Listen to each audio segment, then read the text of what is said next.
हाँ, कहाँ है कृष्ण? इसी प्रकार सताते हैं। अवश्य कुंज गली में किसी लता के पीछे जाकर छिप गया होगा। हाँ, हाँ, वही छिपा होगा मेरा कान्हा, वही छिपा होगा।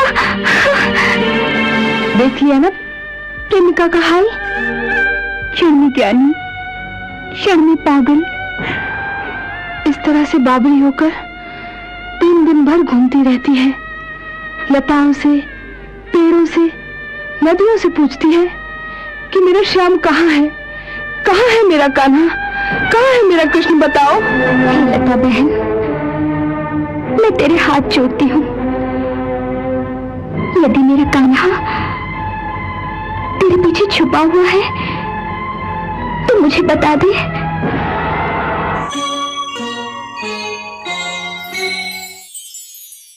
बाबा, हम सब उत्सव में चलेंगे।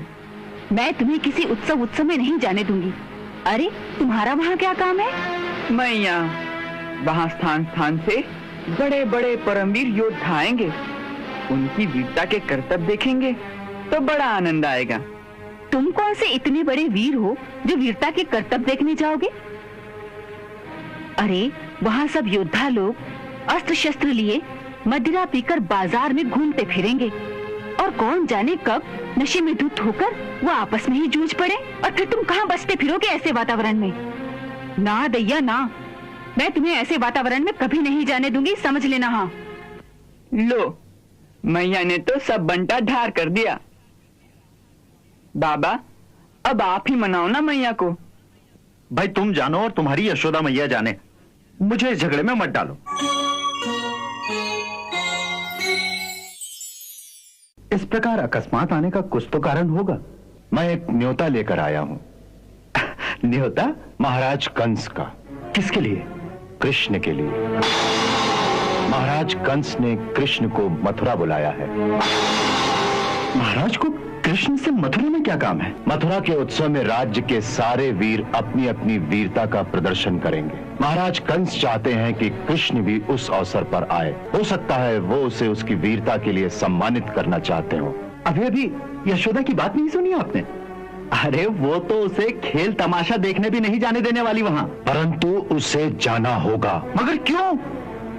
हम उसे नहीं भेजना चाहते, फिर क्यों जाना होगा? क्योंकि ये महाराज कंस की आज्ञा है।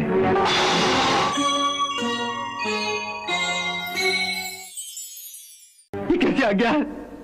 ये तो अत्याचार है कि माता पिता से पूछे बिना किसी बालक को ये जबरदस्ती उठा लिया जाए। महाराज कंस ने ये आज्ञा कृष्ण के माता पिता से पूछकर ही दी है। हा? माता पिता से पूछकर आज्ञा दी है? परंतु हमसे तो किसी ने नहीं पूछा। नंदराय जी, कोई कोई सत्य बड़ा भयंकर और दुखदायी होता है। आप पुरुष हैं, कलेजा पत्थर का कर लीजिए और पूरी हिम्मत से इस सत्य को सुनिए। इस सत्य को सुनिए कि कृष्ण आपका पुत्र नहीं है। अक्रूर जी!